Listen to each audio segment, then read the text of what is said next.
¿Cómo puede alguien olvidarte tan fácil cuando tú aún lo llevas por dentro?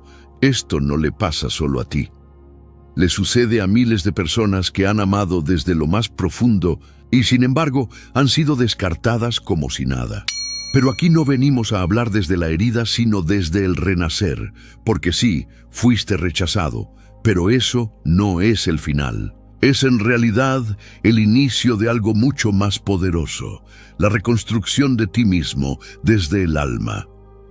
Carl Jung nos enseñó que todo dolor es una invitación al crecimiento, que cada herida puede ser la entrada a una dimensión más profunda de la psique. Y cuando haces estas 5 cosas, desde la reconexión con el sí mismo hasta la desaparición sin rencor, algo cambia radicalmente. No solo en ti, sino también en el otro. Porque cuando sanas de verdad, ya no necesitas ser buscado.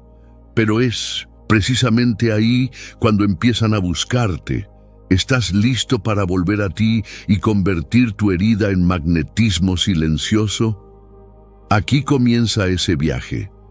El primer paso, y quizás el más poderoso, tras un rechazo, es volver al centro. Carl Gustav Jung comprendía que el verdadero núcleo de la psique humana no es el ego, esa construcción que hemos creado para movernos en el mundo, sino el self, el sí mismo, la totalidad del ser, el principio organizador de nuestra existencia interior. El self no solo contiene al ego, sino que lo trasciende, lo guía y lo equilibra. Es la representación simbólica de nuestra unidad más profunda, donde convergen lo consciente y lo inconsciente, lo luminoso y lo sombrío.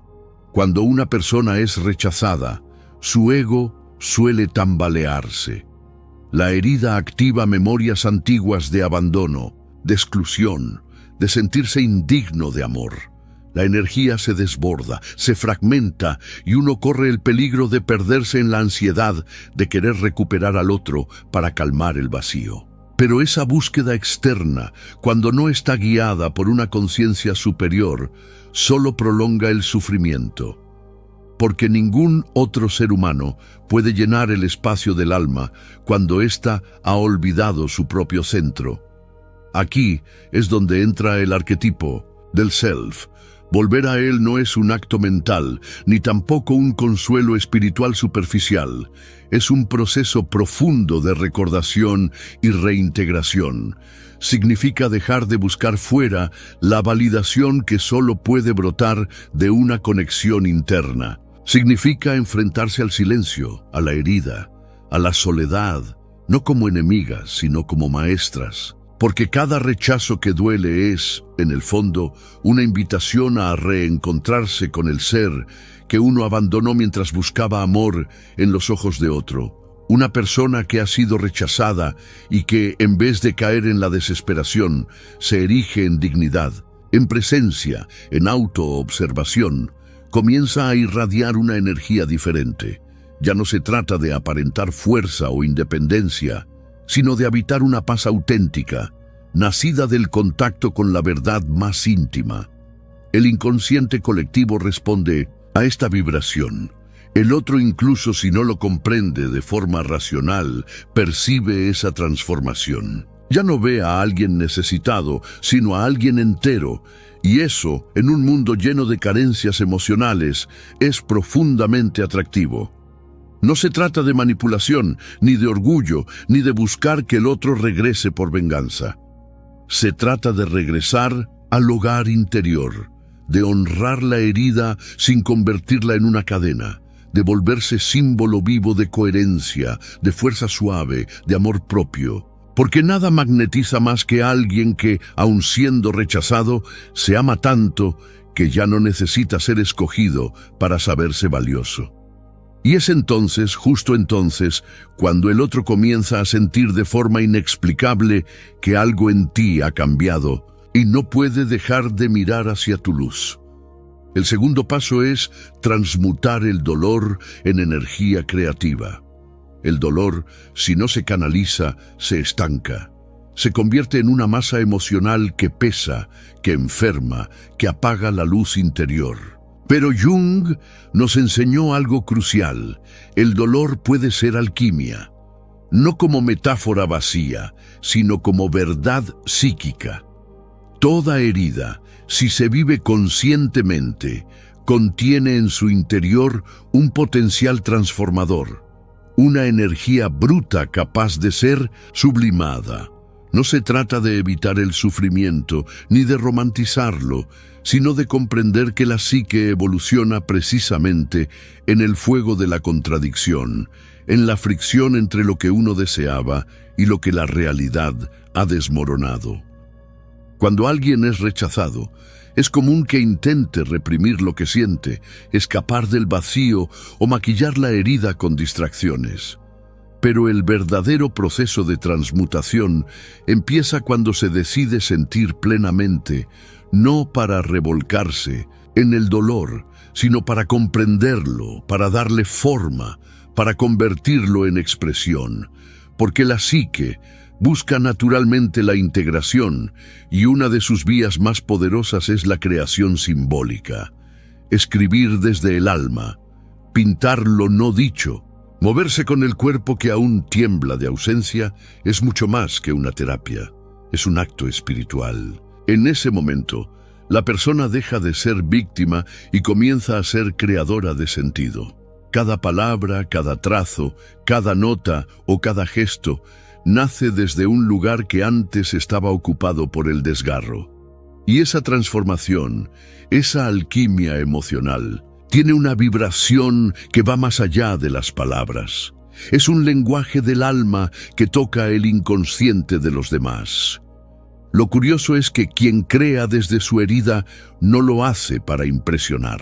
No está tratando de recuperar al otro, está simplemente existiendo con autenticidad, dejando que su fuego interno tome forma, y eso, sin buscarlo, atrae, porque quien antes fue rechazado ya no se muestra carente, sino fecundo.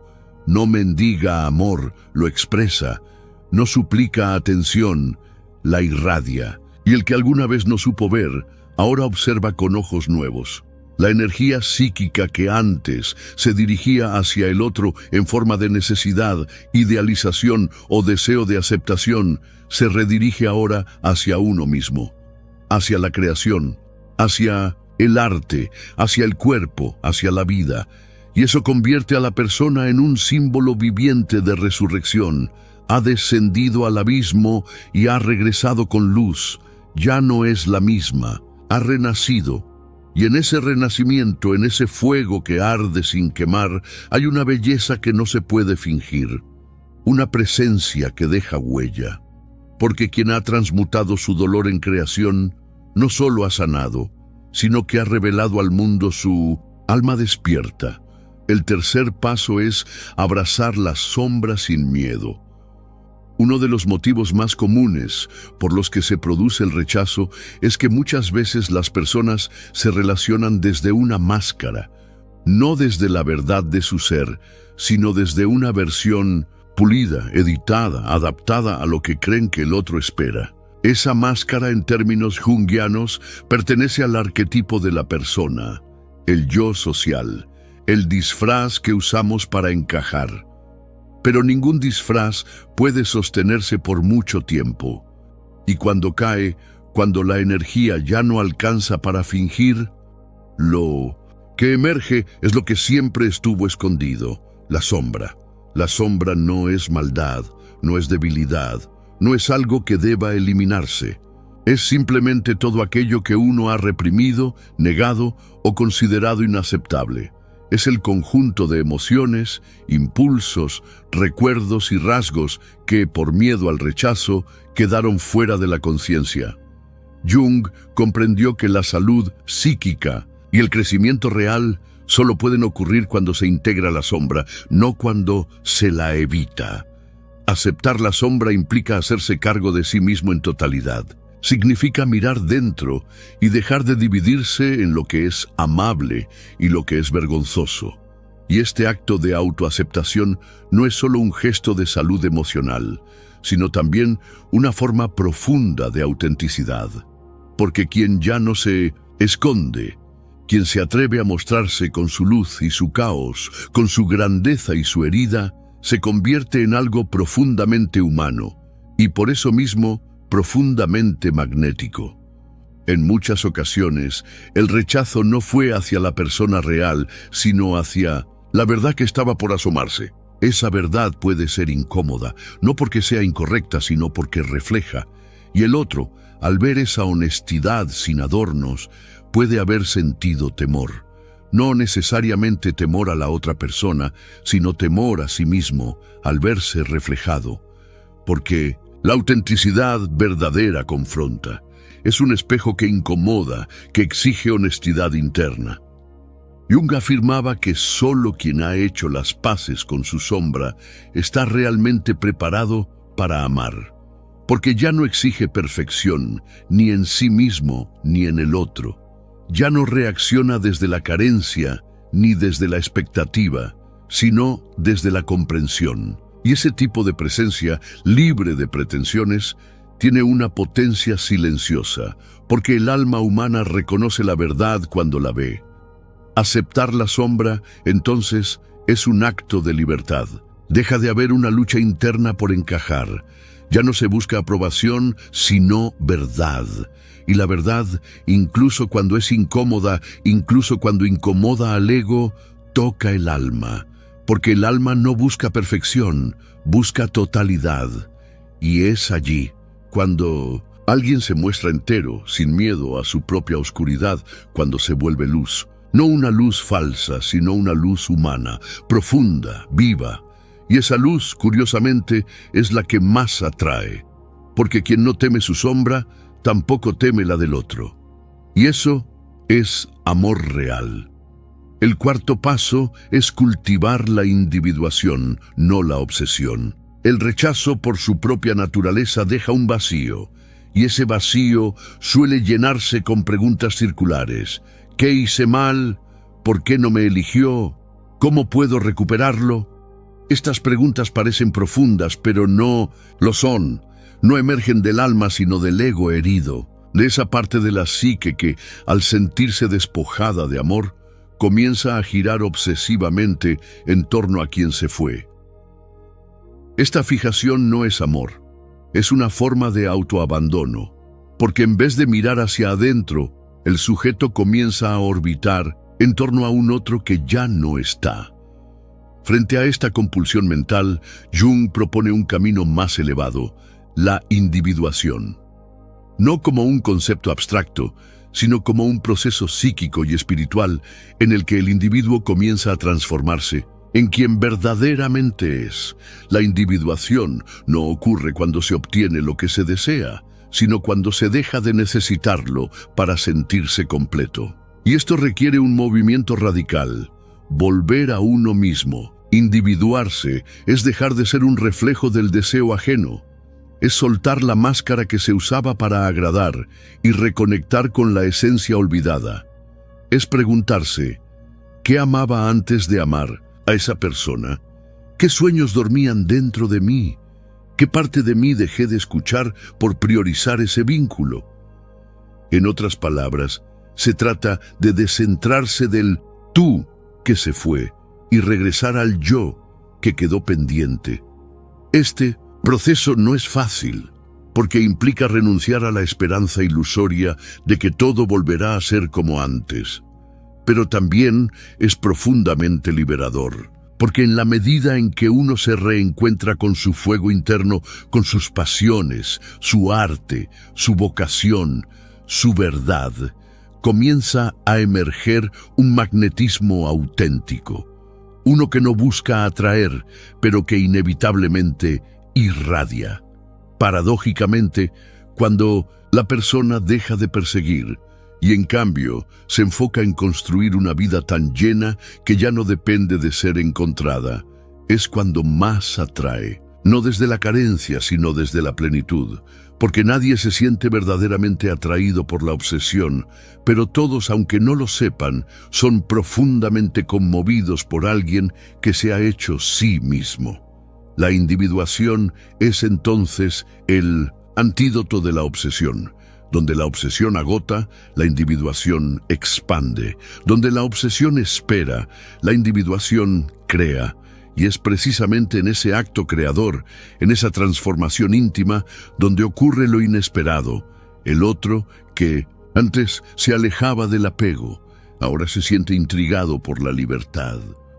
No porque se le haya suplicado, sino porque el alma, al reconocerse a sí misma en su totalidad, emite una frecuencia que el inconsciente colectivo reconoce. Y ese llamado silencioso, que no exige nada, es el que más profundamente invita a volver. El quinto paso es desaparecer sin resentimiento. Este último paso es, sin duda, uno de los más poderosos, pero también uno de los más incomprendidos. Muchos creen que desaparecer es una estrategia para manipular, para castigar o para provocar al otro desde la ausencia. Sin embargo, desaparecer verdaderamente no tiene nada que ver con el ego. Tiene que ver con el sí mismo, con la total afirmación de la propia valía interior, con el acto más radical de amor propio, soltar sin resentimiento. El resentimiento es una forma de vínculo. Aunque parezca lo contrario, seguir enojado, seguir herido o esperando justicia, mantiene viva una conexión psíquica con la persona que ya no está. Es un lazo invisible, pero activo, y mientras ese lazo exista, la energía sigue girando alrededor del otro. No hay libertad real, solo una prisión emocional que se disfraza de dignidad. Desaparecer sin resentimiento, entonces, es cortar ese lazo. Es liberar al otro y liberarse a uno mismo de toda exigencia, deuda o expectativa.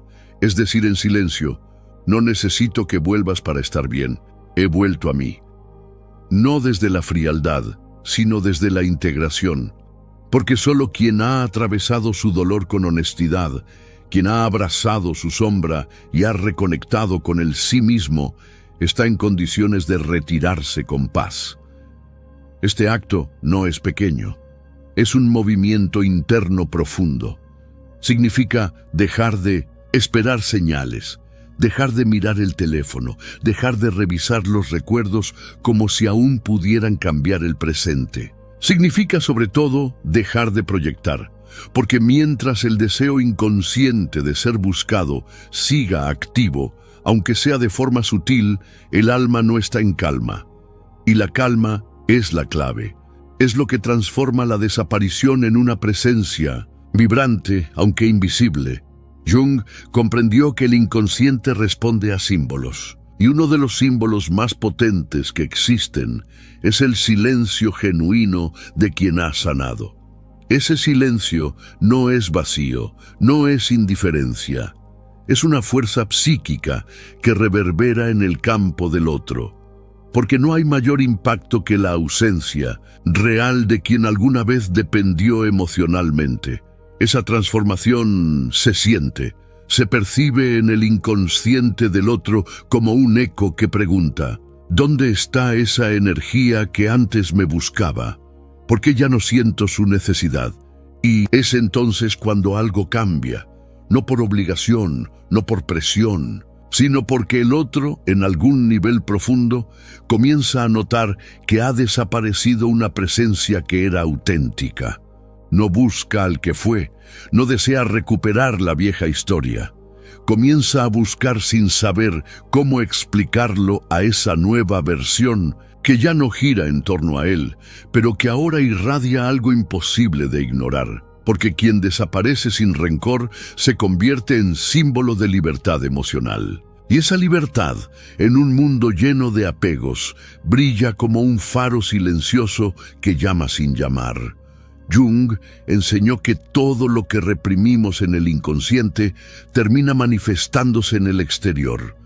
Y muchas veces, el rechazo que recibimos del otro no es más que el reflejo del rechazo que hemos tenido hacia nosotros mismos, pero también enseñó que el alma, cuando vuelve así, irradia una fuerza que transforma su entorno. No se trata de hacer que el otro vuelva por ego, por herida o por venganza. Se trata de convertirse en alguien que, por su plenitud, por su profundidad, por su verdad, ya no puede ser ignorado. Si alguien te rechazó, no te destruyas.